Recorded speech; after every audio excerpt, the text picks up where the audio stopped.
Well, hello everybody. We are back. Going back to work kind of threw me for a loop, and I haven't been able to do any videos. And thanks to Tiffinie Helmer, she got us started again on her last video. Tiffinie, you don't even know what you did for us on that, but here we are. We've got a commission that we were working on, and I filmed most of it. So let's get back into it now.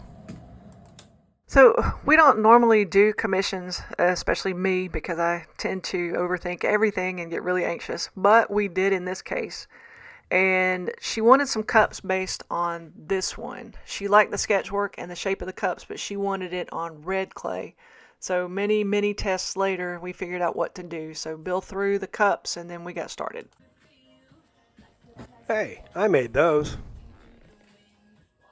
She wanted 8 cups that were a farmhouse theme of some sketched farm animals. So what I did was this is an underglaze like special mixture. I didn't want them really white, but I didn't want them quite as distressed as the one with the Halloween stuff on it. So I just mixed white underglaze with a little bit of brown underglaze, a little bit of I think I had black in here. I was trying to get a color that would still be light because she really wanted them to be light but not white. And she wanted that distressed look. So I did this. It took 3 coats, and it was still kind of streaky, but that was what she wanted. So that's what I gave her. To do the sketches, I did a couple of things. I printed out a few farm animals and drew some of my own. So my goal was to have kind of a combination of those that I had found with mine. So I would first trace out the outline, which is what I'm doing right here. Trace the outline of the animal using a wooden tool. Just straight on. This is still greenware, so I had to be really careful not to squish, that technical term, squish the cups. But when you do it this way, it will put the outline onto the cup, and then you can carve whatever design you wanted to. And this is how I took, yes, those are straight from something I found online, but I'm just getting the outline. So I will add to that and make it my own as I go along. Sometimes that works out and sometimes it doesn't. I think one of my goats wound up looking like it was possessed by something. And then one of the pigs was absolutely horrible, and I had to scrape it off and start all over again, and that just didn't work. So the key is always make more than you think you're going to need, because you'll screw some of them up. But there you see the outline. That's just the outline of the cow, and then I'll go through and put the details in when I carve it.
Ready to be bisqued. This part I forgot to film. I put them in the kiln for the bisque load, got them out. That was great. And she wanted that distressed light color on the outside, so I just put a clear glaze over that. And then the inside she wanted blue, so I had done I think it was either Norse blue or Arctic blue. I'll put it down in the description. But this is what they look like when they came out of the final glaze load.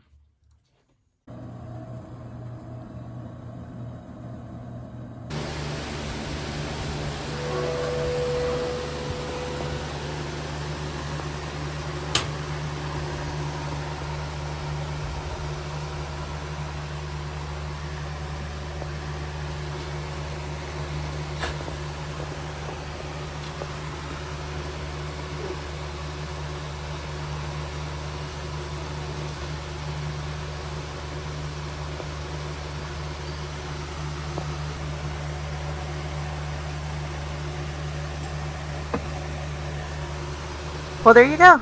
There they are. She actually wound up taking more than I made for her. She took some of the ones that I had done as a test, and she really liked them. She even took the ones that I thought were horrible because I messed up on them, but she liked them. They were distressed like she wanted them to be. It was kind of hard to do that and be okay with them being what I called streaky, but she liked it. She wanted it that way, and I made it what she wanted. So now I have a great customer, and thanks to Tiffinie Helmer, we are back, baby. Thanks for watching.